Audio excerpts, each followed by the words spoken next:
हम मोदी जी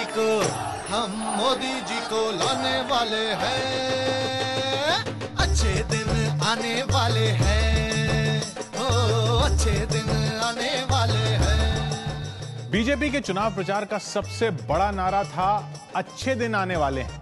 बीजेपी का चाहे विज्ञापन हो या फिर नरेंद्र मोदी की जनसभाएं, हर जगह एक ही गूंज सुनाई पड़ती थी, अच्छे दिन आने वाले हैं। अच्छे दिन आने का नरेंद्र मोदी ने जो नारा दिया वो सुपरहिट हुआ। अच्छे दिन की उम्मीद में मतदाताओं ने मोदी की झोली को वोटों से भर दिया। चुनाव में मिली जबरदस्त जीत के बाद मोदी ने खुद कहा अच्छे दिन आ गए। अच्छे दिन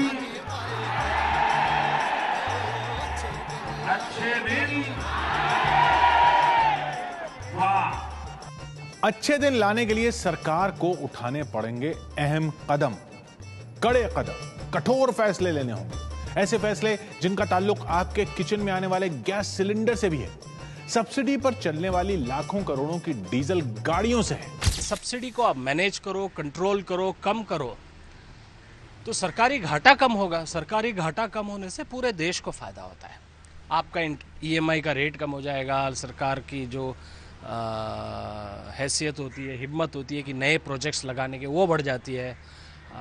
आपके इन्फ्लेशन का दर कम हो जाएगा। तो तरह तरह के इसमें फायदे होते हैं।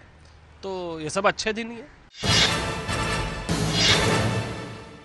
मगर पहले ये तो समझ लें कि अच्छे दिन होते क्या हैं। अच्छे दिन होने का मतलब है बेरोजगारों को रोजगार मिले, घर का किचन चलाने में मुश्किल ना हो और नौकरी करने वालों की जेब गर्म रहे।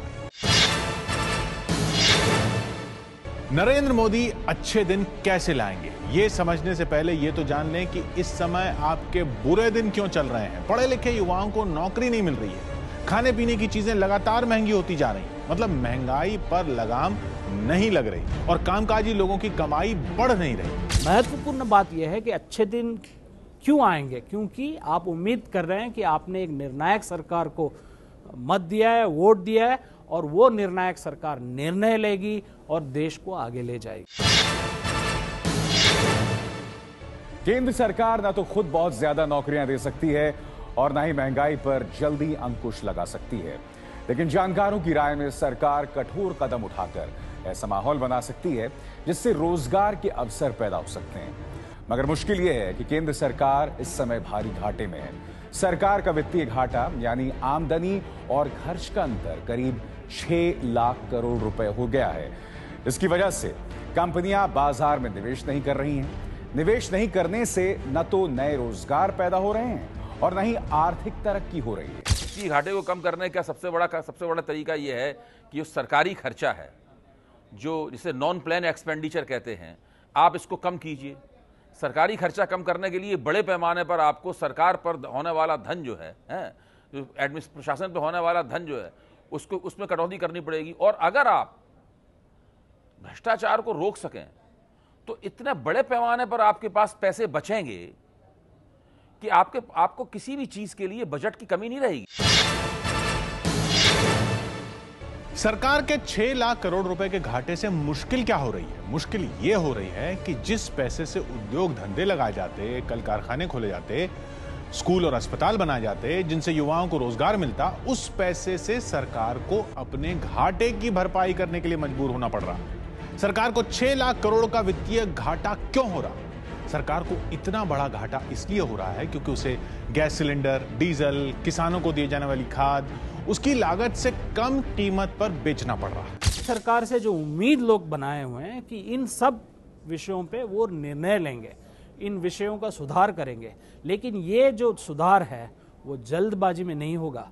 यूपीए की सरकार ने जो गलतियां की है वो गलतियां नहीं करनी चाहिए नई सरकार को। उनको इस पर जो लॉन्ग टर्म प्लानिंग है, जो लॉन्ग टर्म कदम है, वो लेना पड़ेगा। तो जब लोग उम्मीद बनाए हुए हैं, लोगों को भी ये समझना पड़ेगा कि एक जादू की छड़ी नहीं है किसी के पास। ये 1 तिमाही में, 2 तिमाही में ये प्रॉब्लम सॉल्व नहीं होने वाला है। इसमें वक्त लगेगा, आपको थोड़ी कठिनाइयां भी होगी। सरकार का वित्तीय घाटा इस समय करीब 6 लाख करोड़ रुपए है। सरकार रसोई गैस पर 47,000 करोड़ रुपए, डीजल पर 51,000 करोड़ रुपए, खाद पर 68,000 करोड़ रुपए और खाद्य सुरक्षा पर करीब 1.25 लाख करोड़ रुपए सब्सिडी देती है। आर्थिक विशेषज्ञों का कहना है कि अगर इस सब्सिडी में सरकार कटौती कर दे तो इससे देश का वित्तीय घाटा सीधे काबू में आ जाएगा और बची हुई राशि को विकास के काम में लगाया जा सकेगा। आर्थिक जानकारों की राय में डीजल पर दी जाने वाली सब्सिडी को सरकार अब और बर्दाश्त करने की हालत में नहीं है। सरकार को प्रति लीटर 6 रुपए सब्सिडी देनी पड़ती है। इस तरह सरकार को अपने खजाने से एक साल में करीब 51,000 करोड़ रुपए सब्सिडी देनी पड़ रही है। आर्थिक विशेषज्ञों के मुताबिक अगर डीजल पर दी जाने वाली सब्सिडी को कम कर दिया जाए तो इससे वित्तीय घाटे को पाटने में मदद मिल सकती है। और जो देश का आम उपभोक्ता है ना, डीजल को लेकर के आप देखिए, डीजल का उपभोक्ता आम भी है और लेकिन खास भी है। BMW वाले भी डीजल चला रहे हैं, डीजल पे चल रहे हैं, बड़ी बड़ी मॉलें भी डीजल पे चल रही हैं, सब सब्सिडाइज डीजल पे चल रही हैं। तो जो सरकार आएगी उसको देखना पड़ेगा कि जो आदमी BMW चला रहा है, मर्सिडीज चला रहा है, उसको सब्सिडाइज डीजल क्यों दिया जा रहा है। मोदी जी का जो अगर आप देखें मैनिफेस्टो में जो उन्होंने कहा है उससे बहुत स्पष्ट है कि उनके जो इम्पोर्टेंट डिसीजन होंगे आने वाले दिनों के लिए, सबसे जरूरी जो है वो है महंगाई कंट्रोल करना। महंगाई वो कंट्रोल करते हैं तो उसके ऊपर जो डीजल और पेट्रोल कीमतें बढ़ाने की जरूरत नहीं है, क्योंकि आपने पहले ही लिंक किया हुआ उसको इंटरनेशनल प्राइसेस के साथ। तो जब वो बढ़ते हैं तो यहां भी बढ़ रहे हैं, तो उसमें तो कुछ आपको करने की जरूरत नहीं है। डीजल की कीमतें जो है अभी देश नहीं बढ़ा रहा है, मुझे लगता नहीं कि मोदी जी भी जल्दी बढ़ाना चाहेंगे उसको। आपके घर में आने वाले सिलेंडर पर सरकार को अपने खजाने से अतिरिक्त पैसा चुकाना पड़ता है। सरकार इस समय प्रति सिलेंडर करीब 450 रुपए सब्सिडी देती है। इस तरह घरेलू गैस पर सरकार को सालाना करीब 47,000 करोड़ रुपए सब्सिडी देनी पड़ती है।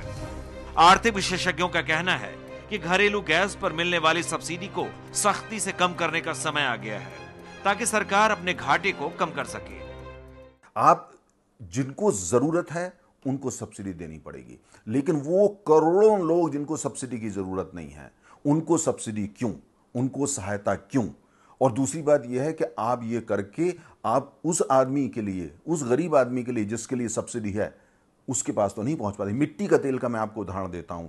मिट्टी का तेल पे जो कीमत है जिस पे सब्सिडी 35 रुपए से ज्यादा है प्रति लीटर, मिट्टी का तेल 70% जो है उसका प्रयोग जो है वो एडल्ट्रेशन के लिए और कालाबाजारी के लिए होता है। जिसको जरूरत है उसको 30% नहीं मिलता। मोदी साहब एलपीजी के जो सब्सिडी है उसको बढ़ाना चाहेंगे। 48,000 करोड़ रुपए की सारी सब्सिडी है और मैंने आपसे कहा कि कॉर्पोरेट जगत को 5,75,000 करोड़ रुपए की सब्सिडी दी गई है इस साल।